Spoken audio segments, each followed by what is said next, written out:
தேவனால் பயன்படுத்தப்பட்ட பாத்திரம். அவர் இயேசு கிறிஸ்து பெருகவும் நான் சிறுகவும் வேண்டும். யோவான் 3:30. தலைப்பு: மாபெரும் மகிழ்ச்சி. இன்றைய தேவமனுஷி மேரி ஜோன்ஸ். மண்ணில் பிறந்தது கிபி 1784 ஆண்டு. விண்ணில் சென்றது அறியப்படவில்லை. ஊர் திண்டில். நாடு வேல்ஸ். தரிசன பூமி வேல்ஸ்.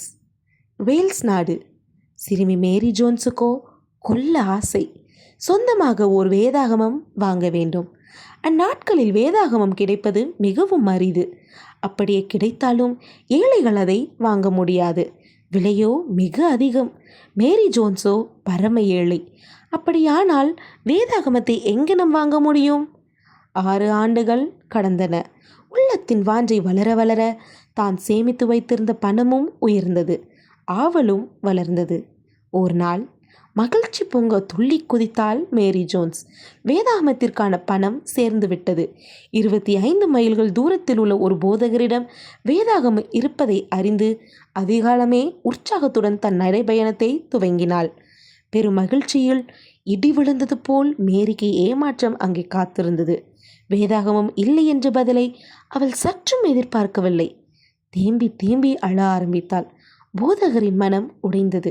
வேதாகமத்திற்காக ஒரு சிறுமியின் வாஞ்சையும் அவளின் பிரயாசமும் போதகரின் உள்ளத்தை அசைத்தது.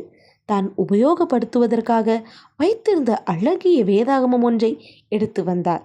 மேரியின் கைகளில் கொடுத்தார். தன் கண்களையே நம்ப முடியாதவளாய் போதகரையே உற்று பார்த்தாள். அவள் அடைந்த ஆனந்தத்திற்கு அளவே இல்லை.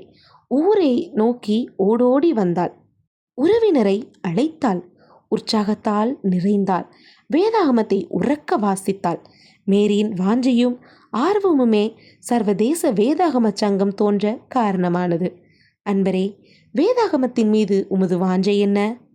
வாழ்விலிருந்து வாழ்வுக்கு. இறைவன் எனக்கு துணை புரிந்தார். அவர் என் ஜெபத்தை கேட்பார் என்றார் மேரி ஜோன்ஸ்.